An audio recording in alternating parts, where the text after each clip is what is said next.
Ngayon, magsusolve po tayo ng maximum deflection gamit ang conjugate beams. So, ano ba itong conjugate beam? Ang conjugate beam pala is isa itong relationship between sa moment, slope, at deflection, and it has the same form of the relationship between load, shear, and tsaka sa bending moment natin. So, ngayon tuturuan ko kayo kung paano gamitin ang conjugate beam method para masolve natin ang deflection or slope sa ating beam. Dito sa conjugate beams, i-convert lang natin yung ating real beams into conjugate beams.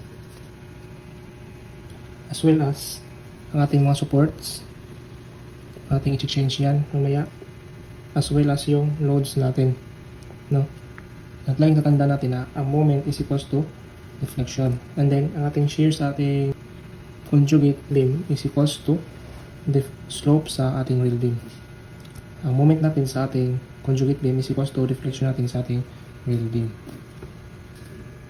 Pag nakakita kayo ng fixed support, halimbawa, di ba alam naman natin kapag fixed support is wala yung deflection, di ba? At wala din yung slope, di ba? Dahil hindi yan namumove. So dapat sa ating conjugate beams, yung shear natin is equals to 0. And then yung moment dapat natin is equals to 0. Sa condition na ito, pasok dito yung free hang. Dahil dito wala tayong shear at wala tayong moment. Then, pag ang support natin is naka-hinge, naka-pin or naka-roller, diba, pag naka-pin at roller, wala tayong deflection, diba? Pero, meron tayong slope. So, ang slope natin is not equals to 0. Then, dapat din sa conjugate beams natin, yung moment natin is equals to 0. And then, yung shear natin is not equals to 0.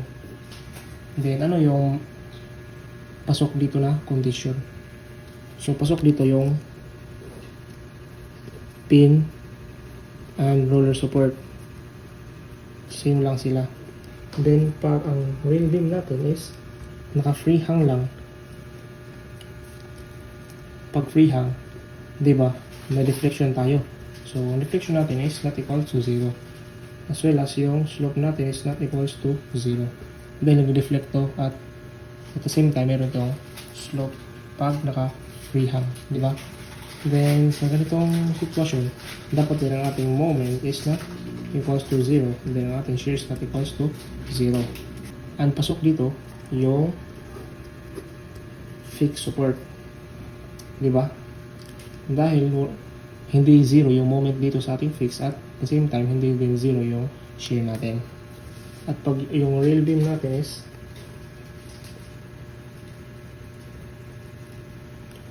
naka-roller support sa gitna, wala yung deflection, di ba? I mean, deflection natin is equals to 0. Pero, meron tayong slope dyan.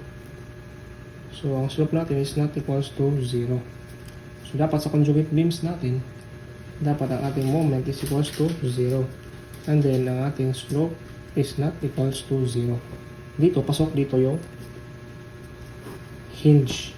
Diba? Dahil dito sa hinge, walang moment dyan. Pero meron siyang shear. Kaya, ang shear natin is not equals to 0. And lastly, itong hinge. So, kapag hinge, alam natin yan na ang deflection natin is not equals to 0 dahil nag-deflect yan. As well as yung slope natin is not equals to 0.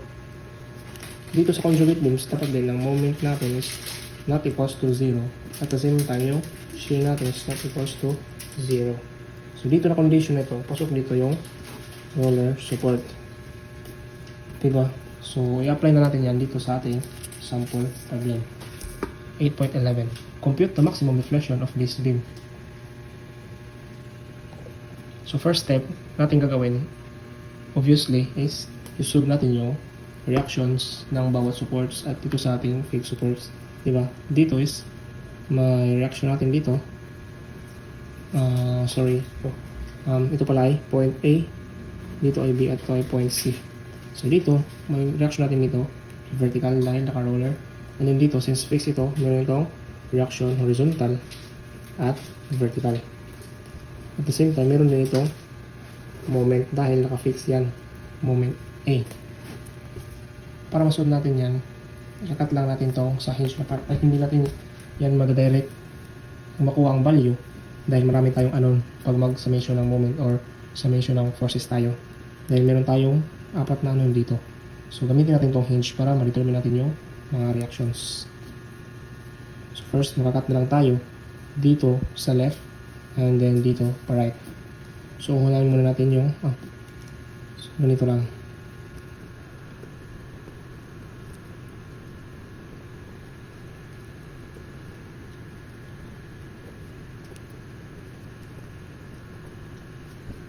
Dito, hiniwalay ko yung dalawa sa pagitan ng hinge. Ito yung part sa left, ito yung part sa right. Pag hiniwalay mo sila sa hinge, maglagay ka ng reaction, horizontal and vertical. Then, dito, nag-assume ako dito na ang horizontal force ko sa aking hinge is pa right, then itong vertical force is pa downward. So, dito sa kabilang banda is baliktad yung sign mo. Dito, ang ating horizontal is pakaliwa, and then ang ating vertical pataas, di ba? So masusunod na natin yung reaction natin gamit ang summation. Una muna ako sa dito sa right portion. So at right muna ako. Magsa-summation na ako ng moment along B. Since walang moment dito dahil hinge, itong force na 60, distance niya from point B, which is 12, di ba? Minus, dahil counterclockwise itong rotation niya from point B, CY times distance niya from B, 12 plus 6, 18, is equals to 0. Then, susunod natin yung CY natin. CY is equals to 40 kN. So, ang CY natin is 14 kN. Meron na tayong value sa ating CY, 40 kN. And then, since nasunod natin yung CY natin, makuha natin yung value ng ating BY. BY natin is, magsa-summation ng forces lang tayo along Y. So, kuha natin ang BY is equals to 20 kN. So, dito naman tayo sa left portion. At left. Dito sa left, magsa-summation moment tayo ulit dito sa point B. Summation ng moment at point B. Assume pala natin to guys na positive clockwise. Summation ng moment along B. So itong 20 kN natin, since pa counterclockwise, negative yan. Negative 20 times distance from B, which is 3, plus AY natin. AY times distance niya from B, 6. Sali natin yung moment natin, minus MA is equals to 0. Ngayon, meron tayong dalawang unknowns. Hindi pa natin masolve yung dalawa, kulang pa tayo na equation. What if mag-summation of forces muna tayo along Y? Diba? Summation of force along Y, AY minus 20 minus BY is equals to 0. Since nakuha natin yung BY natin, which is itong 20, masolve natin yung AY natin. Ito ay magiging 20. So, ang AY natin is equals to 40 kN. So, nasolve na natin yung mga reactions natin. Ito pala ang horizontal force dito. Mag-zero ito dahil wala namang horizontal force na naka-act dito sa ating beam, di ba? Direct lang natin yung 0. So, nasolve natin yung mga reaction natin. Meron pa palang moment. Kunin mo natin yung value niyan. So, may moment natin, gamitin na natin itong equation natin. Sa ibabaw, minus 20 times 3 plus AY natin, meron ng value 40 times 6 minus MA is equals to 0. So, ang MA natin ngayon is equals to 180. So, ang atong MA is equals to 180. Ngayon, mag-wait na tayo ng shear and moment diagram. Actually, madodraw mo na yung moment diagram without making shear diagram. But para mas simple yung discussion natin, mag-draw muna tayo ng shear diagram saka pa ang moment diagram. para sa shear diagram. Force natin na 40 upward. Pataas tayo ng 40. Then takbo ka patungo dito sa 20. Baba ka ng 20. So 20 na lang dito. Takbo ka hanggang sa 60. Then pag-abot mo sa 60, yung minus mo lang siya sa ating 20. So negative 40 na dito. Takbo ka hanggang sa dulo 40, back to 0 ka. Lagyan na natin mga broken lines, yung mga important na mga points guys. Tulad nito sa hinge. Yan. Ngayon, since meron na tayong shear diagram, magaguhit naman tayo ng moment diagram natin. Sa ating moment diagram, meron tayong moment dito na 180 and counterclockwise. Kapag counterclockwise, dito sa diagram natin, pababa yan. So, pababa tayo dito ng 180. 180. Diba? Then, ngayon is, by area na lang tayo sa mga rectangles natin. So, dito na, since dito, area natin, sa itong rectangle na ito, is 40 times 3, which is 120. Diba? So, ang ating negative 180, since positive to, dahil nasa ibabaw, negative 180, i-add lang natin yung area ng 40 times 3. And then, negative 60. Angat ka ng negative 60. Since ito ay rectangular, constant yung slope sa ating moment. Then, since positive to, positive slope ang ating gagawin dito sa ating moment. Then, lagay mo natin ito. The important points yan. Angat ka hanggang sa mabot mo yung negative 60. Negative 60 pala dyan. So, negative 60 dito. Ito naman, area na ito, idadagdag natin sa ating negative 60. Dahil, positive yan. Negative 60 plus 20 times 3. So, 0 siya. Patungo sa hinge. Pa-hinge, balik siya sa 0. 0 siya sa hinge na part. Then, area na naman dito, to dito, na rectangle, 0. Add natin yung area now sa ating shear, which is 20 times 12 to 40. So, angat ka lang to 40. 240, diba? Then, area naman ito, negative value na area nito. Then, i-add natin yung area naman dito. Since negative to, i-subtract na natin sa 240. 240, minus na natin ang 40 times 6. So, 0 siya. Balik siya sa 0. Diba? Ganyan lang yung moment diagram natin.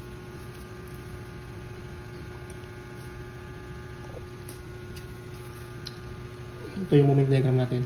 And ito rin yung gagawin natin na conjugate beams. Gawin natin itong conjugate beam. So ito, gawin natin itong mga triangular load sa ating new conjugate beam. Yan. Gawin natin yung mga triangular load pala. Sa ating sinabi kanina, di ba ito ay naka-fixed support. Dito walang deflection at wala rin slope. So, ang gagawin natin dito is, sa ating conjugate beam, gawin natin yung free end. So, nakahang lang yan. Ito, hindi natin yan lalagyan ng mga support. At dito rin sa kabilang end, naka-roller support siya. Di ba pag naka-roller support, pagdating sa conjugate beam, i-roller support din natin yan. Hindi magbabago yan. Basta naka-roller or naka-pin. Sa ating discussion kanina, gawin natin roller dito sa ating conjugate beams. So, ito ay roller na. Ito na yung gagamitin natin ngayon na beam. Assume na lang natin, ngayon, assume natin yung reaction sa ating mga support naman. So, assume lang natin ito na pababa yung mga reaction. Sabihin na natin ito ay CY prime at ito ay BY prime na lang. Para ma-solve natin yung mga reactions natin sa ating conjugate beam, bumoment ka lang kung saan ka na point. Mumultiply mo lang yung area ng ating mga rectangles or rectangle, imumultiply natin sa centroid nila. So, itong triangle na ito, centroid na is nandito. Dito is nandito yung centroid na. At the same time, dito rin ang centroid nitong triangle. Ito is, since iba-iba sila ng slope, diba? Iba-iba sila ng slope, hindi ito straight line.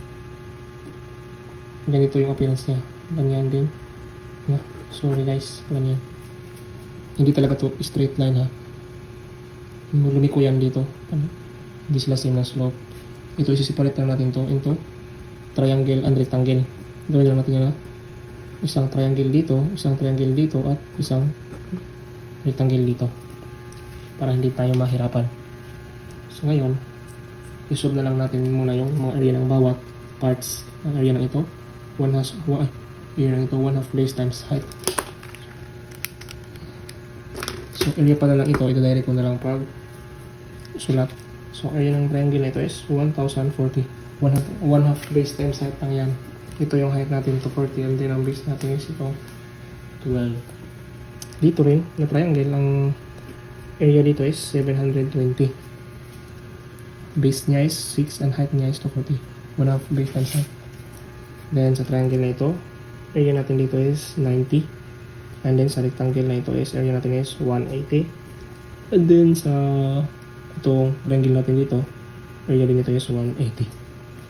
1/2 base times height lang yan pag solve na area sa triangle. And then itong rectangle is base times height lang.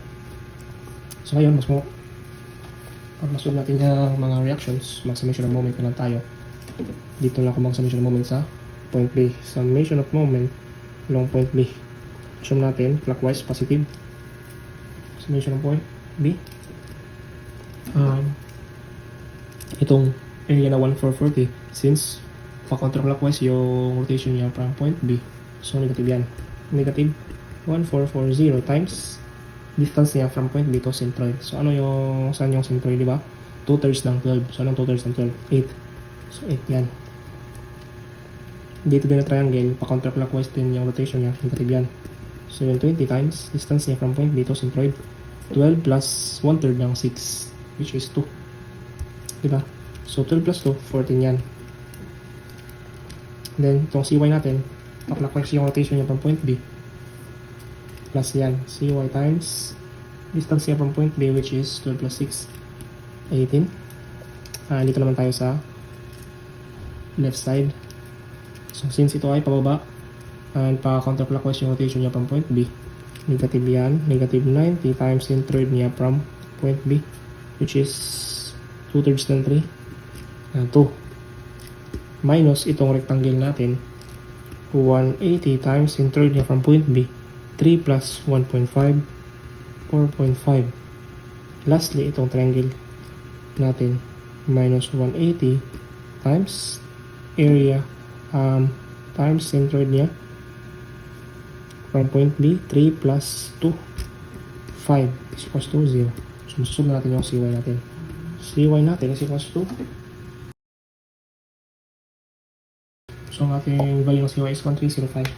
CY prime is 1305. Ngayon, para masunod natin itong BY prime natin, mag-summation of forces along Y na lang tayo. Summation of forces along Y is equals to, ito pababa na 180, negative 180 minus 180 minus 90 minus, plus pala ito, plus 1440 plus 720 minus 1305 minus BY prime is equals to 0. So, ang BY prime natin is equals to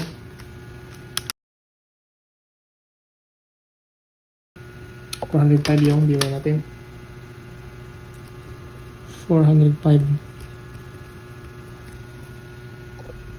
Bakit ba kinumpute natin yung mga reactions natin dito sa B at C?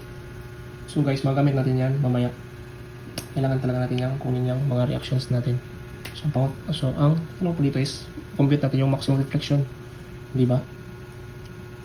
So dito alam natin na naka-fix to dito, di ba?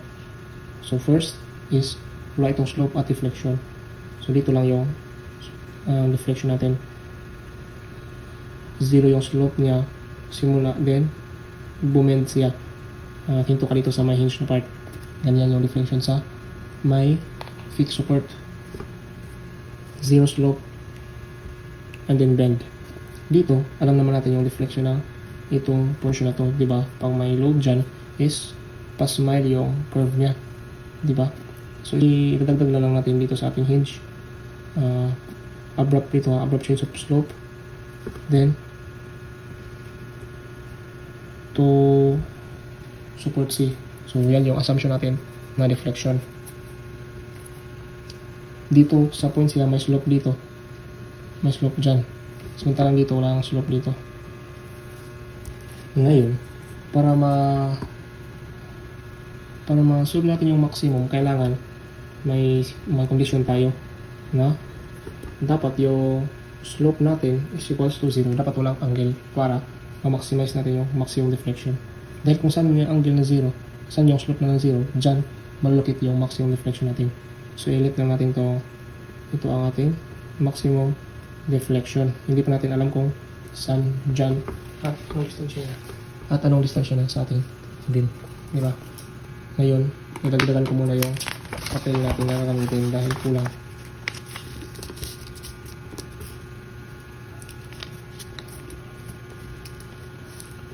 Para ma-satisfy itong condition na to, makakat lang tayo dito banda. I-cut natin dito kung saan tayo nag-assume. Pwede kang mag-cut dito dito na support, or kaya dito dito. Pero dapat iisipin mo muna kung hindi ba mahirap yung pinili mo na side. Halimbawa ito, kung makakat ka dito hanggang dito, alam natin na makaform ka dito ng trapezoid, di ba? May triangle sa ibabaw at may rectangle. So medyo mahirap siya. Dito ka sa mas simple, yung walang mga trapezoid, just triangle and rectangle lang. Halimbawa dito ka mag-cut, so walang komplikado dito na part dahil triangle lang, triangle, and then rectangle and then triangle lang, di ba? So, i-draw ko muna yung cut section natin. Dito ako sa left. Ito yung cut section natin to the left.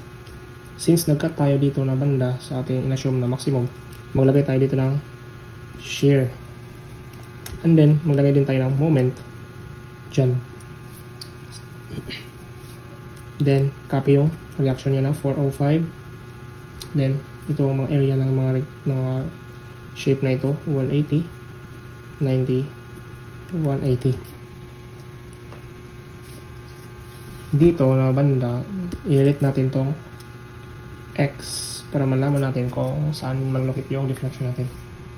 So, since hindi natin alam ang distansya ng ating maximum deflection, i-relate na natin dito na X. And then, height nito, ratio proportion lang tayo dito para masolve natin tong height dito na part, diba? So by ratio proportion dito ko na lang ilalagay yung ratio proportion natin. Height na to 40, itong height na to divided by whole length niya, which is 12, equals to, hinanap natin, y lang yan, y yung lagay natin dyan, y over ito ano natin na x, diba? Y over x. So ang y natin, itong height niya is equals to 240 divided 12.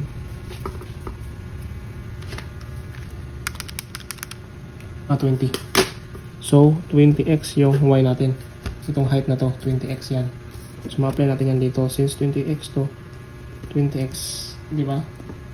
And then x to, ang area nito is 1/2 20x times x for short, 10x squared. So para masolve yung x, magsusummation ng forces lang tayo along y is equals to itong negative 180, itong negative 180, itong negative 90, itong positive 10x squared minus v is equals to 0. Since ang hinanap natin is, since sa condition natin is dapat yung slope natin is equals to 0, and then equivalent rin yan sa V, sa shear natin sa ating conjugate beam. Since 0 yung shear natin dapat, i-0 natin yung shear dito para masolve natin ang distansya kung saan na 0 yung shear natin at yun yung distance ng ating maximum deflection. Sorry guys, may nakalimutan ako. Meron pa pala dito itong 405. Hindi ko na-add. Minus 405 pala is equals to 0.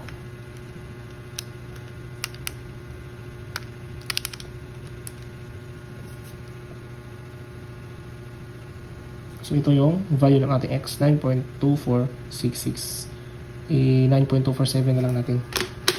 So x natin, x is equals to 9.247 meters. So ito yung direction ng ating maximum deflection. So, di ba? Medyo realistic siya na answer. Dahil, ang 9.247 is between talaga siya sa 12 na interval, di ba? Siguro kung dito tayo nag-assume na 0 ang slope, makuha natin ang value dito. So, halimbawa dito tayo nag-assume na v natin dito is equals to 0. Siguro ang ating makuha dito is exceed sa 6 meters. Kaya wala dyan, malapit yung maximum natin. Kung dito rin tayo assume na nandito yung 0 slope natin, ang makuha din natin ang value dyan is parang unreasonable talaga siya. Exceed siya sa ating length or kaya hindi masusolve. So, nandito talaga yung maximum natin deflection. So, 9.247 from point B, di ba? Ngayon, hindi naman yan natin hinanap. Ang tanong naman dito is maximum deflection lang. Gagamitin natin yung x natin. So, since sinabi ko kanina na yung moment natin na makuha sa ating conjugate beam is iyon na yung maximum deflection natin. Di ba?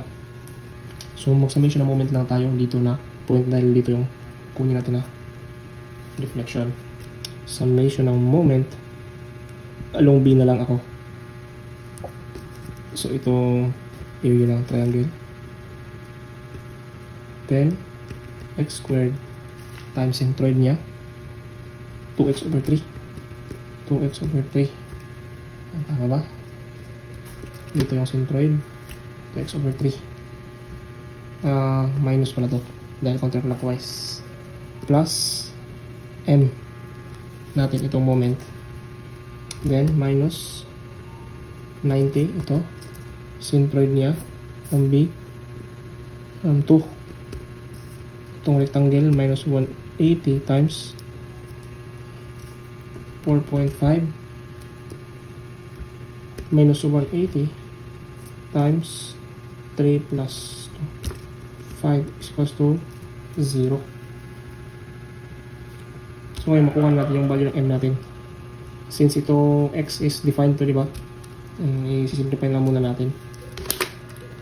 Negative 90 times 2 minus 180 times 4.5 minus 180 times 5 1890 negative 1890 m negative 10 over negative 20 over 3 x cubed plus m. So dito, since nakuha natin yung value ng x natin, isub na natin dito sa ating equation. Negative 20 over 3 negative 2 x cube natin 9.247 cube plus m minus 1890 is equals to 0. So ang value sa ating m is, so ito yung maximum deflection natin.